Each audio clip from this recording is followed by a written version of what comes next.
Our next speaker will be talking about the secret sauce, and therefore no prizes for guessing where he comes from. Dhiren Amin is the head of ASEAN marketing for the Kraft Heinz company, and he's going to take us through some interesting ideas. And of course, we're all waiting to hear what the secret sauce is. Dhiren.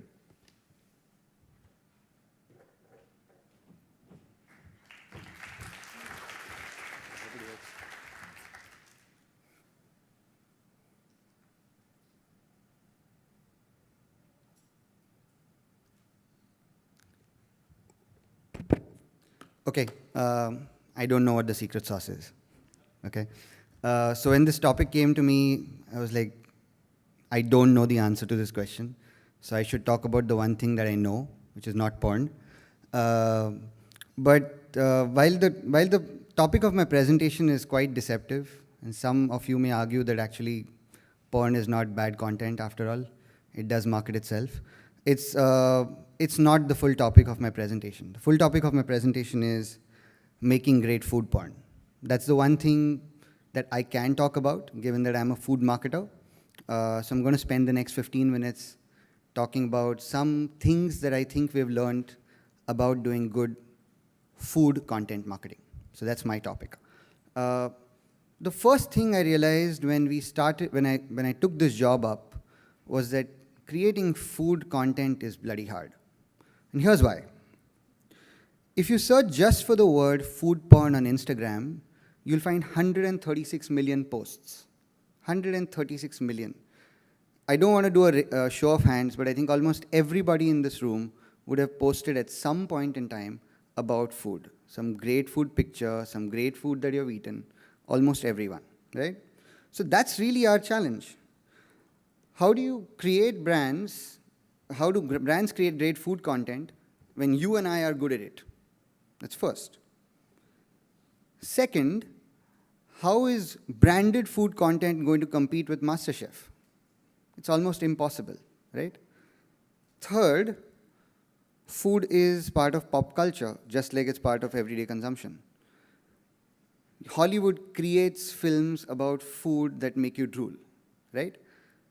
So that's the challenge. If you put all of this together, and I'm not trying to take the mickey out of other marketers, everybody has a tough job. But this is the reality. Consumers rarely create content about their toothbrushing experience. Some of them create content about moisturizers, but that's few and far between.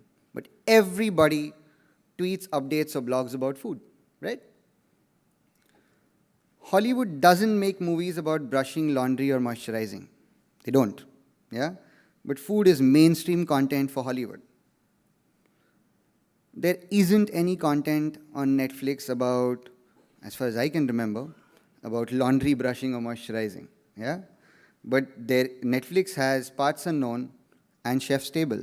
It's pretty mainstream content. So for a food marketer like ourselves, creating memorable branded food content is challenging, right? That's really the point I'm trying to make. And this is what I have tried to bring to the table in this conference, which is a few learnings of how we think we try and solve this problem. Let me caveat a few things here. Some of this may sound basic, but I think sometimes doing the basic things right in content marketing is the right way to do it. The other thing is, I'm not going to talk too much after this point in time. It's basically going to be a show and tell. Please don't correlate it back to my topic around porn, but it's going to be more about videos, yeah? So first things first. One of the first learnings was a key trap that you can have when you work with food is to say, yeah, I've got this great recipe, I've got this great food image that looks great, let me just put it out there, yeah? It doesn't work. What you need to do, just like MasterChef does, just like Chef Tables does, just like Part Unknown does, is to create food entertainment. It's even tougher to create food entertainment when it comes from a branded source. But that's the challenge. How do you create food entertainment as a brand? And I'm going to show you an example. So this is for a brand that we own. It's called ABC Chili. Uh, Quick context, market leader in a category that's penetrated 60%, more than 50% market share. So our only way to grow was to drive consumption, which technically means we need to get existing consumers to eat more chili sauce. That's what it means. How do we do this? The answer was quite simple. Almost everybody in this room eats chili sauce. Almost everybody in this room eats chili sauce with French fries, nuggets, maybe a couple of other things, that's it. What we wanted to do was to get people to know that you can eat chili sauce with all kinds of food. Yeah? That was the challenge. And hence, our message, which is Tantangan Sambal ABC, which means the ABC challenge. We challenged people to try our chili sauce with any kind of food with almost a guarantee that it would work. Yeah? Now, how do you do this in a manner that's entertaining and not preachy? The next two videos are going to show you that. Yeah? So we had 2 seasons to this campaign. Season 1, think of it like recruiting people. It's like saying, okay, how many people can I convince that this message actually works? So I'm going to show you the video. One last caveat, this video or this campaign didn't use a single actor, barring the celebrity.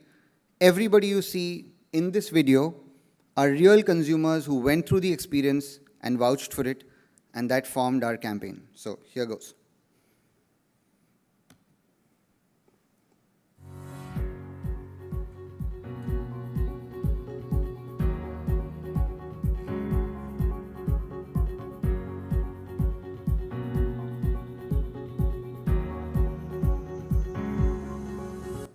Sorry, guys. Wrong video. Okay, I'm going to show you a more exciting video. So we did a second season of this campaign.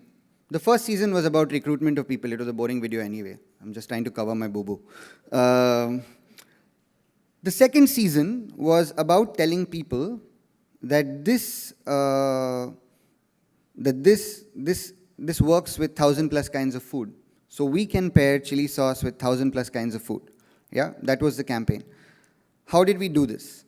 All of you are familiar with the Amazing Race. So we basically created an amazing race where we got 10 bloggers to go all around Indonesia trying as many different kinds of foods with chili sauce as possible.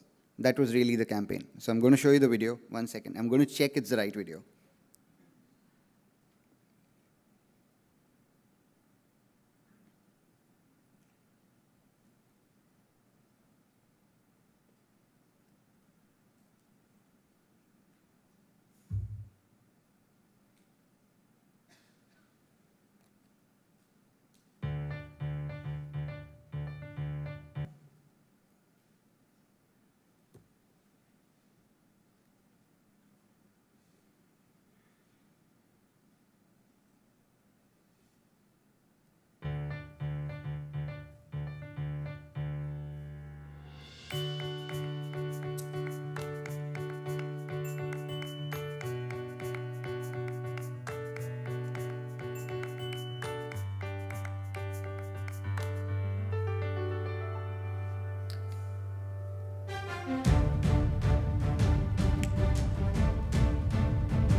Skor kalian 900.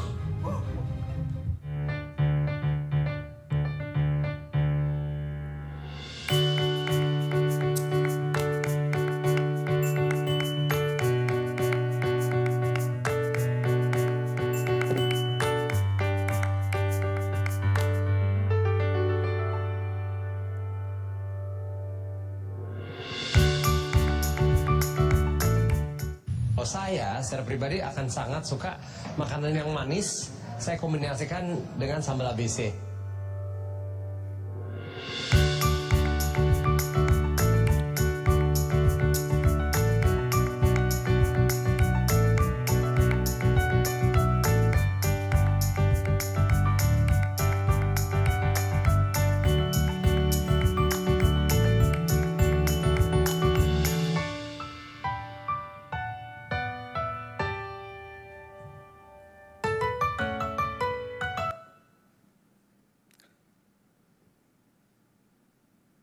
So yeah, that was really it. We, instead of creating,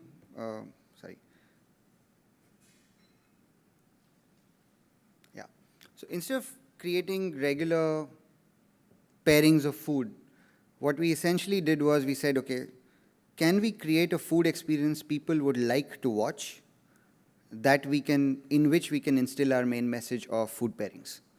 And then we chose to sell it as a reality show and not as a television commercial.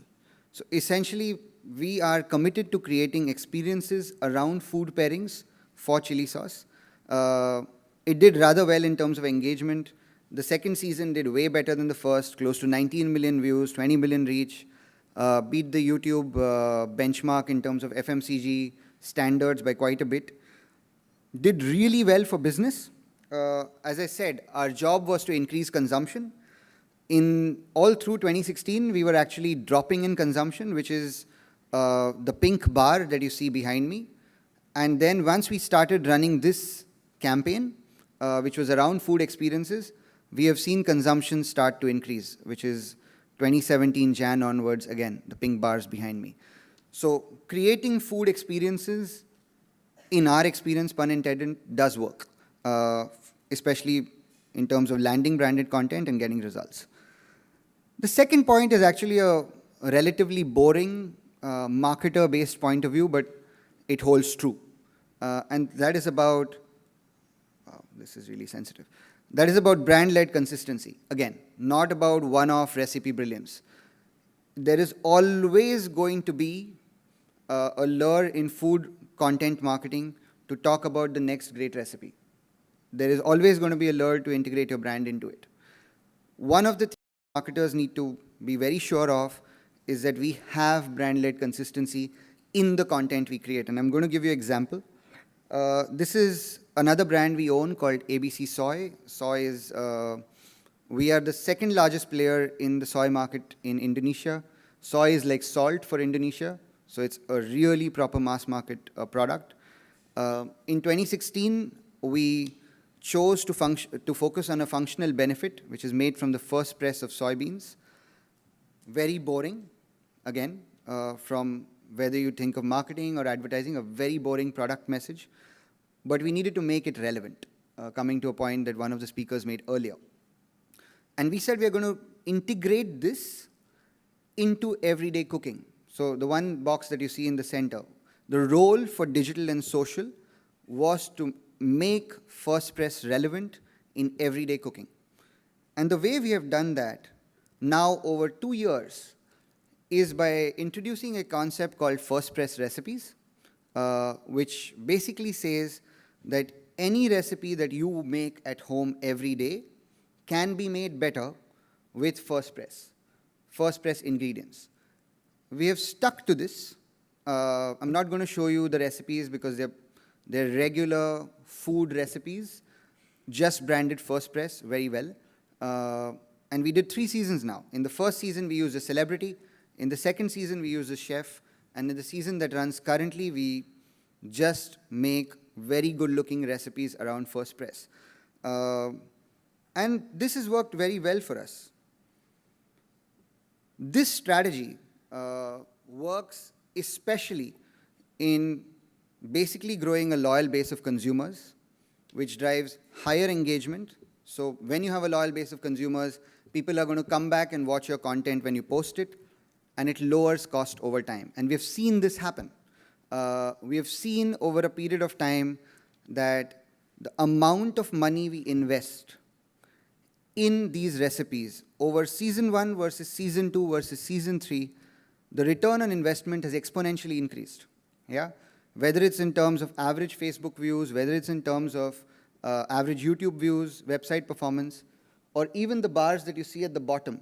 They are our engagement versus the investment. And you see that over a period of time, our investments are reducing and our engagement is increasing, which as a content marketer is the place where you want to be. Make good content at constantly reducing costs. So that's the second learning we had. The third learning is actually around this whole conversation about YouTube bumper ads, right? And there is a debate going on whether you can tell a story in 6 seconds or not. The jury is out on that. I'm going to show you an example of an effort where we tried to do it. Up to you guys whether you think it works or not. But our point of view is 6-second bumper ads or 6-second storytelling is here to stay. It's not a replacement, but it is a media effective reality. The reality of the 6-second bumper ad is it can drive reach.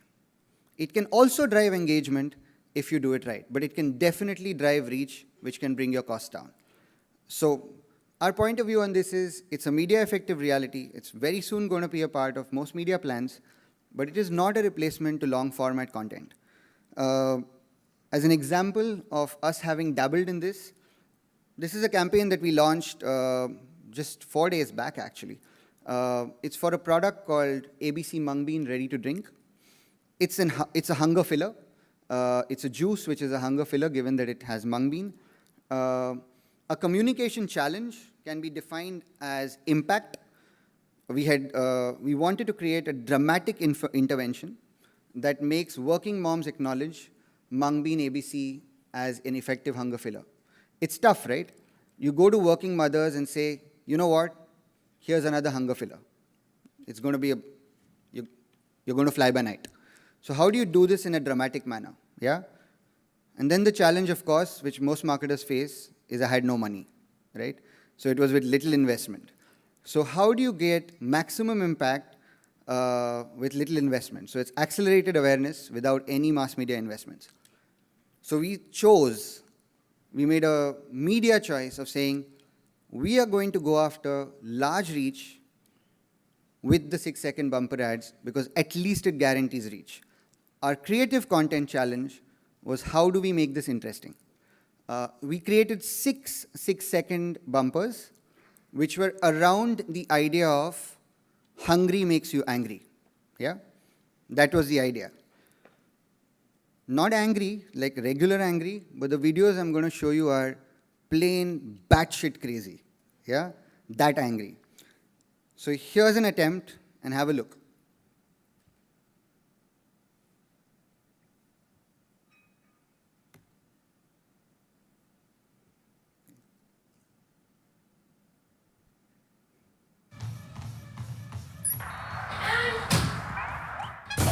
ABC kacang hijau.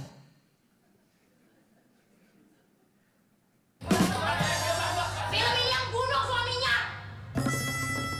ABC kacang hijau. She basically tells the people who the killer in the movie is.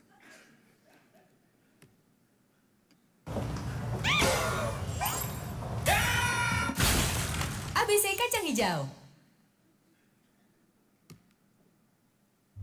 Kamu yang kecil, nih. ABC kacang hijau. So that's really it. It's an attempt to say or try whether we can make the 6-second storytelling format work, because I think we believe it does in driving costs down and getting reach. It can be very engaging. My last point, and I think we've heard this quite a few times, which is good content sells itself. I think that's a load of bollocks. It doesn't sell itself. Good content does not sell itself. Actually, if you're a responsible marketer, you will notice that you're onto a good thing and put money behind it. Yeah? I don't have examples to show you from campaigns we have done, but I can show you examples from a content creator that I love, which is Marvel, who, for Spider-Man, put in close to $140 million. You could argue it was a great movie. It would sell itself. But they didn't. They put $140 million behind it. Their return on investment was close to The movie cost about 140, they made about 600. So the return on investment was about 60 to 70%. Deadpool, again, anybody could argue, great content, put a lot of media money behind it. So actually, if you have great content, as a marketer, you're responsible for ensuring that that great content is supported well. So that's really it. As I said, I don't have any earth-shattering findings around how to do great food content marketing. I think it's all in the basics. But these are the 4 basics we try and work with, which is food as a form of entertainment, which is you need more than just, wow, what a good-looking recipe. You need more than that. Brand-led consistency, repeat, repeat, repeat, and you will see your costs go down. 6-second storytelling, definitely going to be media effective, but it's not a replacement. When you need a 3-minuter and a 90-seconder, you will know and you will make that. And finally, good content needs more investment, not less. So really, if you have mediocre content, hold the investments, put it on something that's really great. That's it. Thank you, guys.